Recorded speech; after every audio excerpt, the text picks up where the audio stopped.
Imagine you're driving down the highway headed to work when you realize there's a massive traffic jam staring you in the face.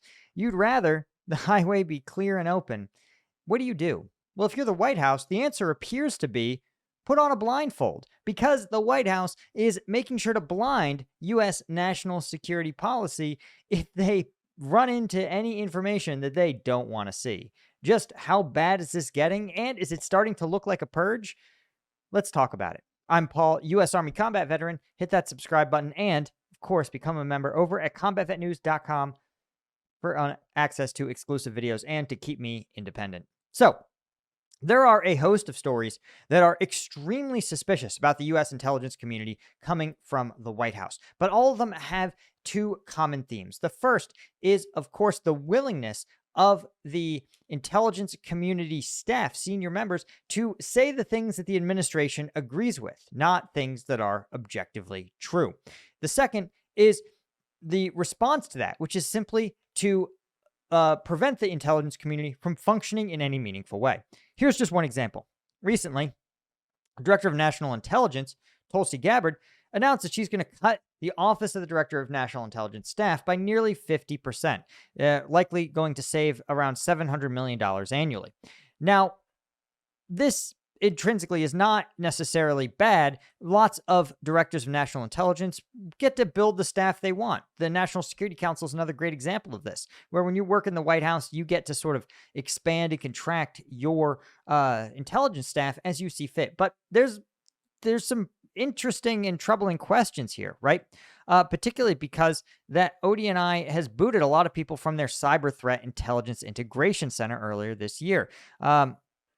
ODNI has already shed about 500 staff and reduced the office size by 30%, right?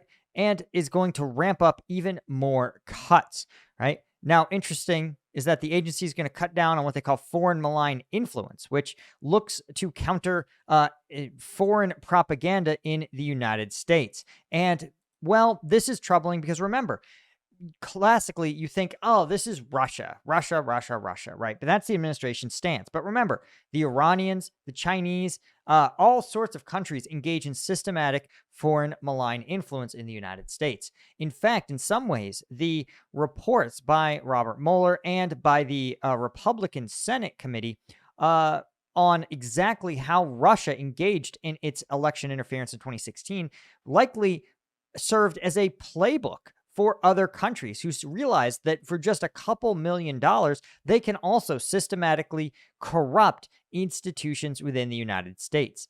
So, I don't know, being aware of that seems pretty important, and cutting that specifically seems pretty bad, right? Of course, ODNI says they're just going to pawn this responsibility onto a National Intelligence Council and a Counterintelligence and Security Center. And they say that this has been used by the previous administration to justify the suppression of free speech and to censor political opposition, but it is not at all clear that representatives from the ODNI actually did what they are alleging. Again, the institutions, particularly foreign governments, do not have free speech in the United States. That's not a speculation, right? They don't have the right to buy ad space. They don't have free speech. The Chinese CCP is a foreign adversary. Okay. That's like saying technically it's not the Soviet Union should have free speech. Why don't we allow Soviet officials to come and also give a State of the Union? Why don't we allow them to also come to the US and, have their own TV shows, right? You'd go, that's stupid. The Cold War, they're our adversary. But somehow we've decided that America's adversaries should get just the same free speech that American citizens enjoy. It's pretty stupid. Now, right, there's the National Intelligence University, which, well, offers, education to intelligence officials, is going to be merged into the NDU. Again, some of these things are fine, but some of them are scrapping really important work, right? Counterproliferation and Biosecurity Center.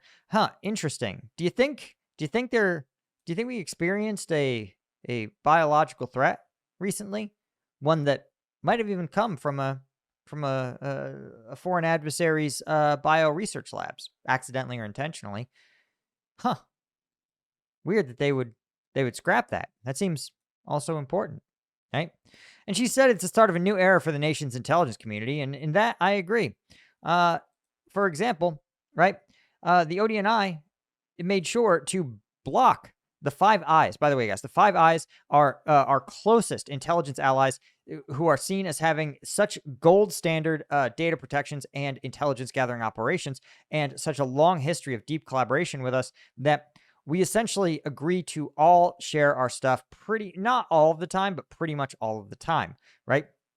Uh, the UK, Canada, Australia, and New Zealand, these are, again, Anglophone countries with extremely high levels of collaboration with the United States and extremely high standards for their intelligence apparatus. And we simply agree that when they find something, they share it with us. And when we find something, we share it with them, right? So the fact that she marked Ukraine intelligence on Ukraine peace information no foreign is extremely disturbing. But it's really disturbing because of the UK. And this is one of the reasons why this is one, this is obviously blinding yourself because do you think the UK also had some pretty relevant intelligence on, say, Vladimir Putin's intentions, his desires? Do you think MI6, I don't know, doesn't know a thing or two about reporting on Russia? Like it's probably pretty good intel to have. But what's even more important is that part of those discussions, and this is from the president's mouth, is that the European troops might have a role in a peacekeeping operation in Ukraine. That is a key point in the president's plan. So then why would you cut out the UK, the largest military in Europe? Does that make any sense to anyone? It only makes sense, of course, if your goal is not to achieve peace in Ukraine, right? But instead, your goal is to fracture the NATO alliance and prevent them from creating a unified front on Ukraine. Because now the UK has no idea what or if any commitments were being made on its behalf, right? Maybe the UK could have provided even more peacekeeping troops. Maybe it could have provided even more robust peacekeeping guarantees. Who knows? Not us, because we blocked them, remember.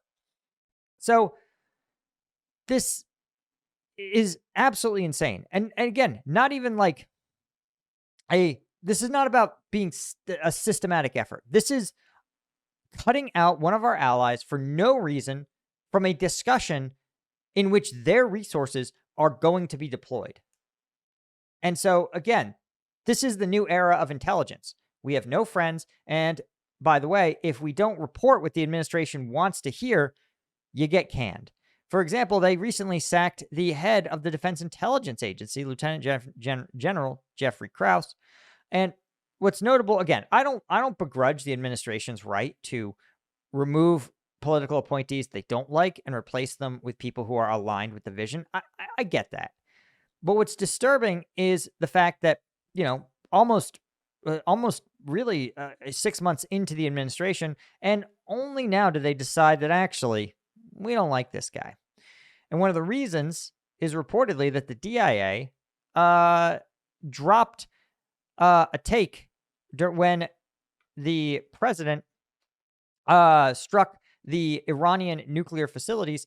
This general signed his name onto a report that said, listen, we think it might have delayed Iran by as little as a few months.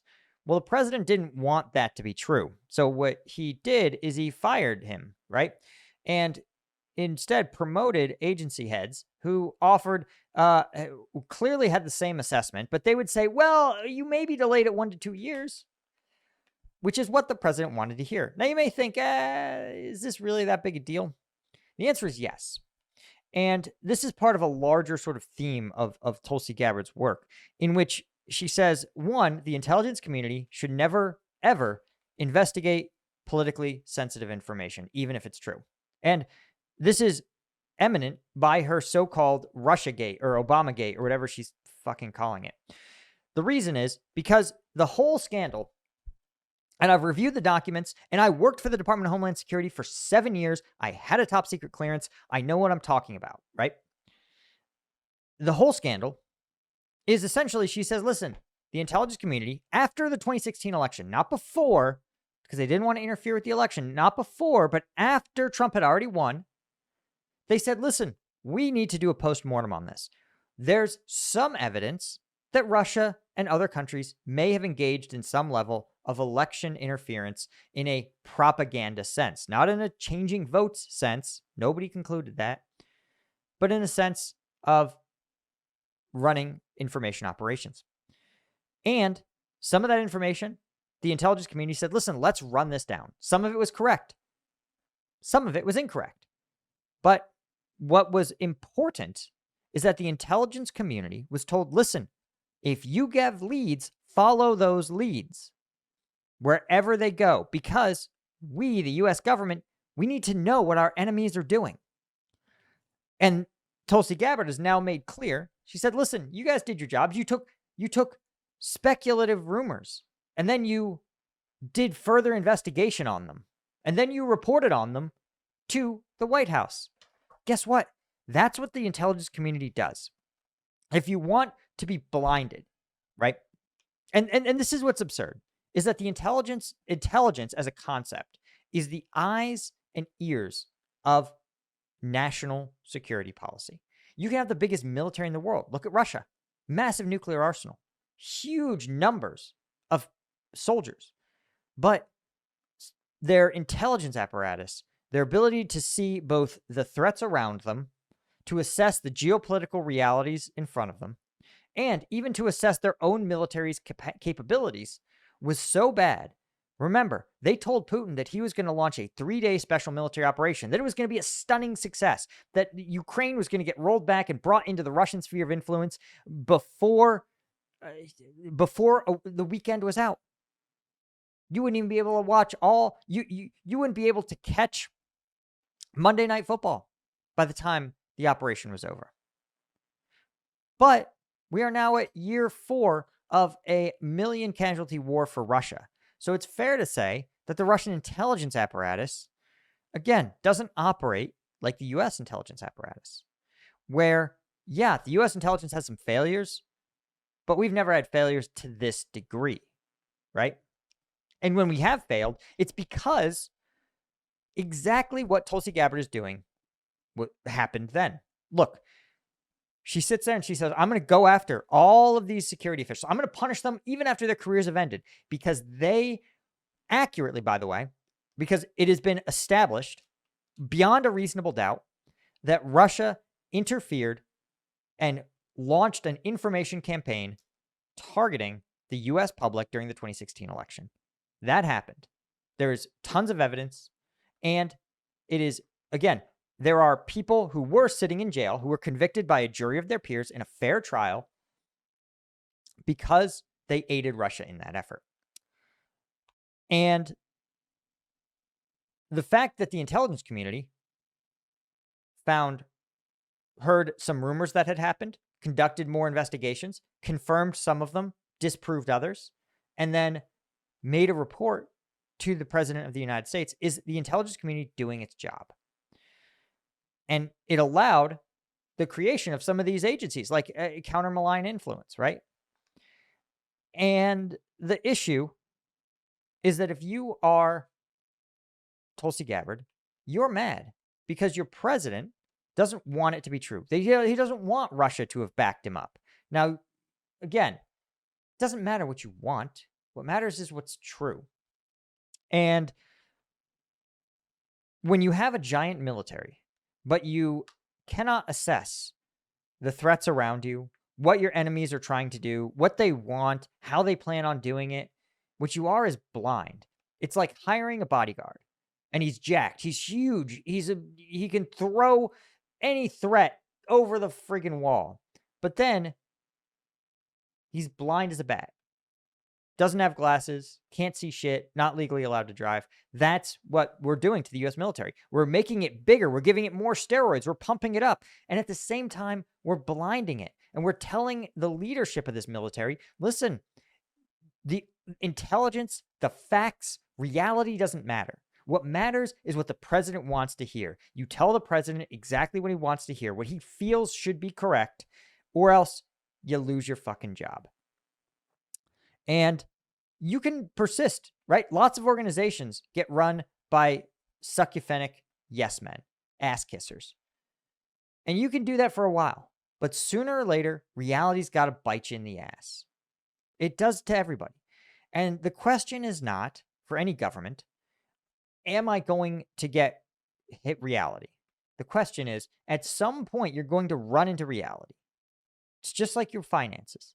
You could spend more money than you make. You could pretend like you're making a ton of money even if you're not. But the longer you keep the fantasy alive, the harder the reality check becomes. Why? Because the further the debt goes, right? That's just how any person who lives their regular lives knows this. That, yeah, you can have 1 month where you go, damn, I spent 500 more bucks than I made this month. I need to get my spending under control. Or you can sit there and go, I have tons of money. I have tons of money. I have tons of money. And then one day, years down the line, you look and you're not facing a tight month, you're facing a bankruptcy.